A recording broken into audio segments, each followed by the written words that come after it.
Salut, je m'appelle Esther et bienvenue sur ma chaîne. Aujourd'hui, j'ai partagé un message dans une gare en Belgique. Ce message, j'aimerais te le montrer et on se retrouve juste après.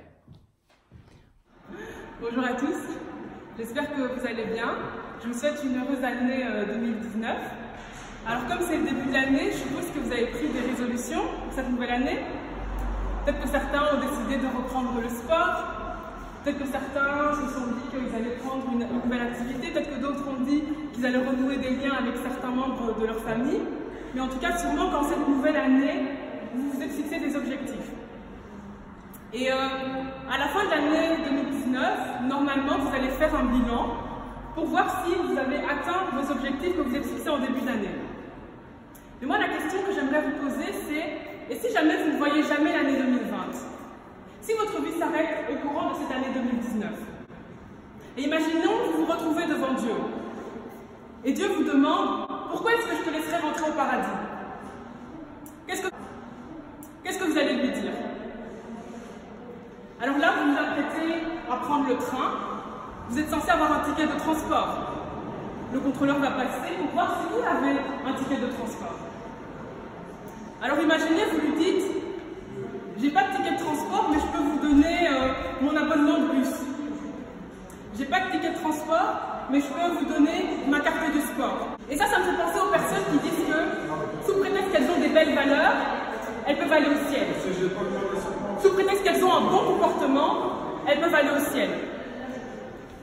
Sous prétexte qu'elles font des belles choses, qu'elles ont un bon fond, elles peuvent aller au ciel. Il y a certaines aussi personnes qui savent qu'elles n'ont pas un bon fond, qui savent qu'elles n'ont pas un bon comportement, qui savent qu'elles n'ont pas de belles valeurs. Alors ce qu'elles se disent, c'est que, bon, après la mort, je me transformerai en papillon rose. Après la mort, je reviendrai sous forme de poussière. Et puis il y a des personnes qui se disent que carrément, après la mort, il n'y a plus rien. Alors c'est vrai qu'après la mort, il n'y a plus rien. Mais ça vaut pour le corps.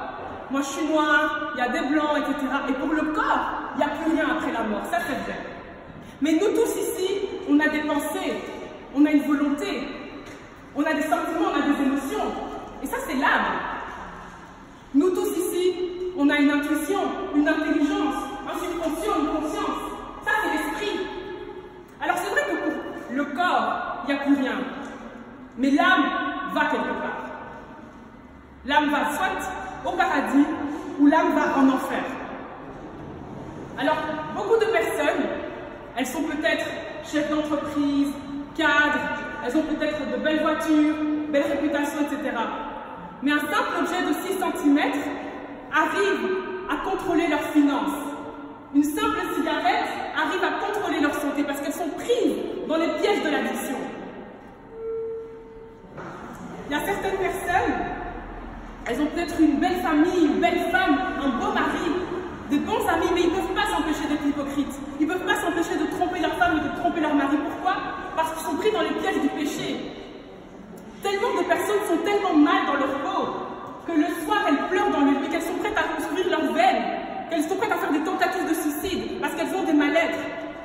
D'autres personnes vont de maladie en maladie et n'arrivent même pas à trouver de médicaments qui peuvent les aider totalement. Alors maintenant, je vais parler de quelqu'un dont les gens n'aiment pas entendre parler. Dans cette société, on peut parler de tout. On peut parler de sexualité, on peut parler de pornographie, on peut parler de tout ce qu'on veut, il n'y a aucun sujet qui est tabou. Mais par contre, il y a un nom que les gens n'aiment pas entendre parler. Et c'est le nom de Jésus. Et pourtant, c'est le seul nom qui peut vous sortir de l'enfer. C'est le seul nom qui peut vous aider à sortir de toutes les situations que vous vivez chaque jour. Aujourd'hui, les personnes prennent des assurances pour leur voiture, ils prennent des assurances pour leur maison, ils prennent même des assurances pour leur iPhone. Mais est-ce que vous avez pris une assurance pour votre âme?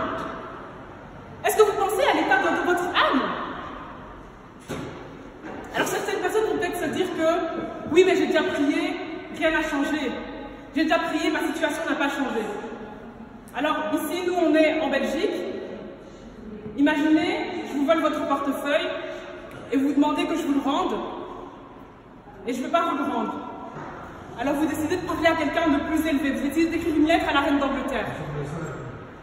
Et puis la reine d'Angleterre vous dit: bien sûr que je peux la forcer à vous rendre votre portefeuille, Bien sûr que je peux vous aider. J'ai assez de pouvoir, j'ai assez de puissance. Mais vous ne faites pas partie de mon royaume.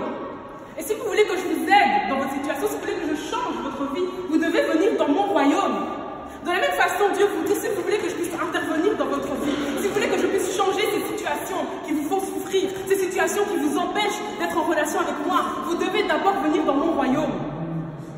Et pour aller dans le royaume de Dieu, il n'y a qu'une seule façon. C'est croire que Jésus-Christ est le Fils de Dieu. Et prendre la décision de changer de vie. Prendre la décision d'arrêter de faire toutes ces choses que les gens font et que vous savez qu'ils ne sont pas dans la volonté de Dieu. Je dis ça parce que moi-même, sans m'en rendre compte, j'étais en route pour l'enfer. Alors voilà, comme tu as pu le voir, j'ai tout simplement prêché l'évangile. Pourquoi? Parce que le seul nom qui permet à quelqu'un d'être sauvé, c'est le nom de Jésus, et ce nom-là doit être invoqué. Mais pour qu'une personne puisse invoquer le nom de Jésus, il faut qu'il entende parler de Jésus. Et pour qu'une personne puisse entendre parler de Jésus, il faut que quelqu'un lui prêche Jésus. Beaucoup de personnes en fait vivent des situations vraiment compliquées où ils sont dans des addictions, où ils ne peuvent pas s'empêcher de faire certaines choses qu'au fond ils n'aiment pas. Beaucoup de gens souffrent, ont vraiment des mal-être.